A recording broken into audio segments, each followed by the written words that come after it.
que se integra no conceito mais amplo de justiça.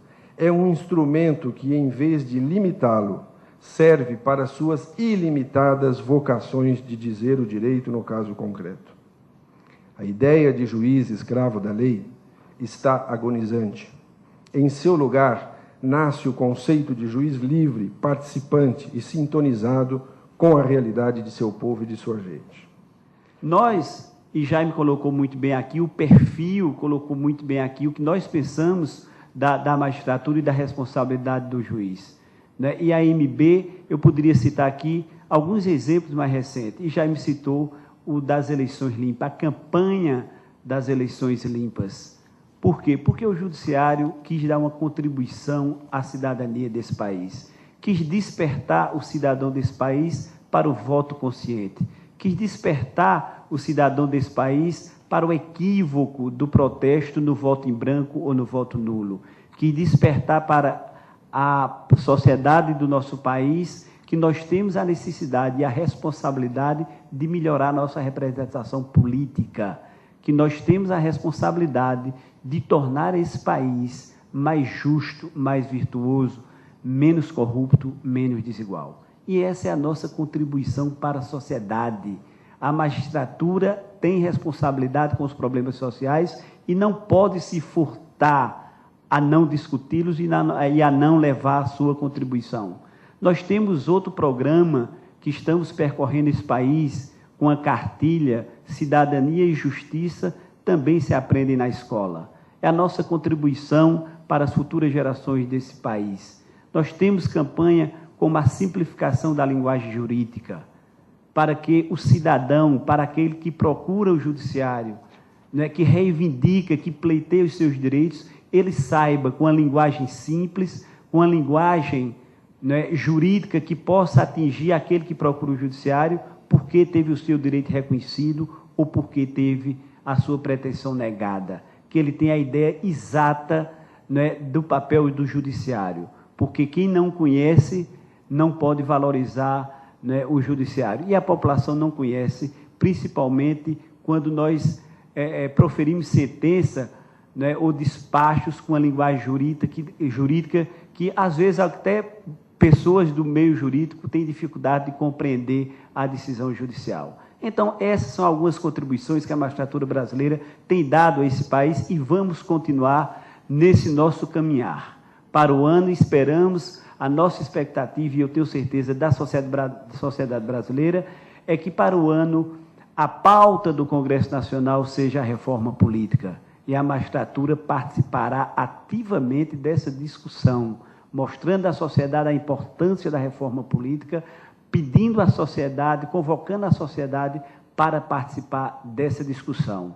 Então, Jaime, eu acho que estou convicto que estamos no caminho certo, não nos resta mais aquele papel, né, de juiz que não fala, que só fala nos autos, que não fala de política, e aqui quando eu falo em política, como Jaime bem colocou, não é política partidária, não. É política institucional, é política da cidadania, é política de direitos humanos, é a questão da violência e tantos outros temas que a magistratura não pode e não deve se omitir. Nós temos essa obrigação, nós temos essa dívida com a sociedade e estamos resgatando, estamos pagando, tentando pagar essa dívida.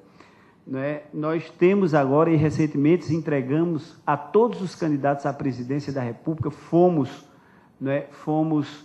foram todos convidados, alguns não compareceram, mas entregamos uma carta de princípios a todos os postulantes à presidência da República, mas não era tratando de remuneração de magistrado, não era tratando de interesses pessoais da magistratura, e sim interesses que interessam à sociedade, de temas que dizem respeito a todo o conjunto de cidadãos desse país. Então, esse é o papel da magistratura, esse é o papel das entidades de classe. Eu estava olhando e quero parabenizar mais uma vez o Instituto pelo tema, né, do encontro, pelo tema do seminário, Crise ou Mudança. Eu até acho que um não exclui o outro. Eu estava conversando aqui há pouco com o Jaime. É da crise, é do momento de dificuldade que nós poderemos fazer desse país uma pátria mais justa. Né? Todos os cientistas políticos desse país, alguns políticos sérios desse país, né, dizem que essa é a pior representação política que o Congresso Nacional já teve na nossa história.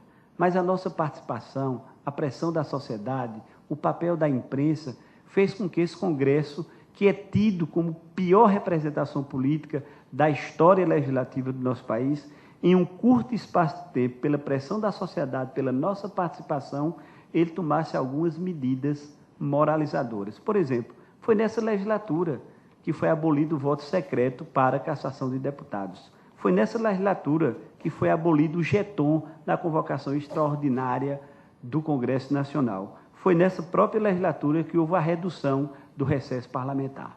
Então, é com a participação da magistratura, é com a participação da sociedade, é com a participação de uma imprensa, né, livre, independente e responsável que nós poderemos mudar o nosso país. E é essa luta, é essa determinação que eu posso garantir a todos os senhores e todas as senhoras que tem hoje a magistratura nacional. Eu peço a sua licença, nós vamos para um rápido intervalo e já voltamos. Estamos de volta com Frente a Frente com a Justiça, nessa oportunidade cobrindo o evento do IPAM.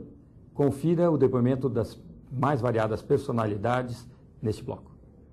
Na evolução do direito, nós vamos aprendendo que mais importante do que julgar um conflito é pacificar um conflito, porque nem sempre, quando se julga, se traz a paz àqueles que estão em litígio.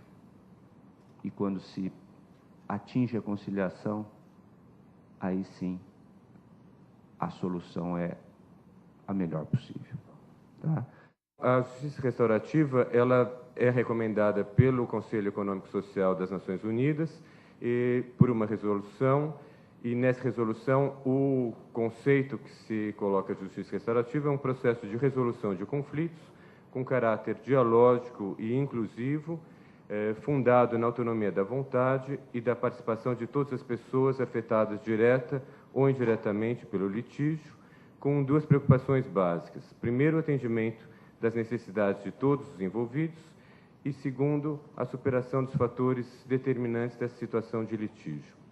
Eu vou estar na apresentação tentando trabalhar, então, com alguns desses elementos, mas com essa primeira apresentação, eu já queria pontuar a diferença da justiça restaurativa com a mediação, por ela ter uma amplitude maior, ao estar envolvendo a comunidade como um grupo afetado indiretamente pelo conflito e procurando, na esfera criminal, estar trabalhando de um modo mais projetivo. Se nós tivermos essa comparação entre o modelo atual da justiça criminal e da justiça restaurativa, nós vemos, de um lado, que a justiça criminal se pauta por uma resolução de conflito a partir de uma decisão tomada por um terceiro. É sempre um terceiro que decide, o juiz detém autoridade. Apenas os afetados diretamente pelo conflito vêm à justiça prestar depoimento, seja o réu no interrogatório, seja a vítima, que vem, relata os fatos relativos ao passado e não se preocupa efetivamente com a situação de vida em que ela se encontra atualmente, no modo como ela foi afetada pelo conflito. A decisão é focada apenas no passado. Nós, na justiça criminal, todos nós sabemos que nós focamos apenas se houve um fato e quem o cometeu, e se esse fato é típico e antijurídico, portanto, um olhar apenas voltado para o passado, e há um privilégio da razão nessa decisão do conflito.